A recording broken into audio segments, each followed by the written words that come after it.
Did you know while driving while you're drowsy has the same effect on you as being intoxicated? You have a slower reaction time, and on top of that, it affects your ability to make good decisions. According to CDC.gov, 1 in 25 adults have fallen asleep at the wheel. Which, when I was a little kid, I grew up falling asleep in cars. I could sleep the whole way to Florida. I could drive 20 minutes away and I would be knocked out as soon as we get out of the driveway. Which, as an adult, that still hasn't went away.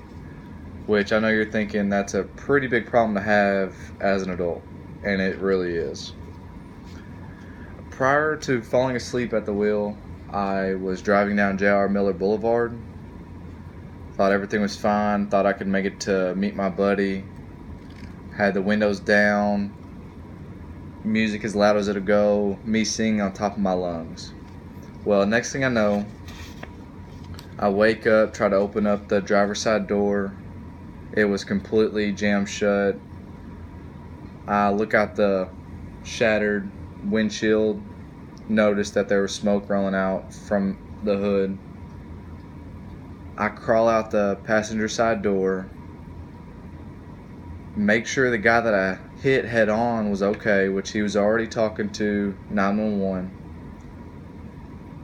I remember calling my friend at the time and my family to come meet me and take me to the hospital. Well, I have no recollection of how I got my phone. Ever since that wreck, I became much more aware of how tired I am. If I am tired, I will not drive anywhere. I make my fiance so mad because when we're going down to Nashville to meet her family, I'll either drive halfway and I'll have to let her drive because my eyes start getting heavy and I start getting really tired.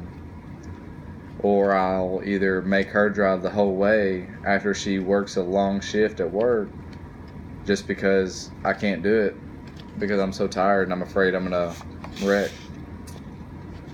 This is a vivid memory for me just because me and the guy that I hit, we were very fortunate to walk out of that wreck with minor injuries. In conclusion, you should always be aware of yourself and how tired you are, not just for yourself, just because it affects everyone else's lives that's on the road at that time. I will never drive while drowsy again, especially with me having kids now, because that's the last thing I'll ever want to happen is for something to happen to my kids, and in order for that to happen, I'll always have to stay alert and on my toes.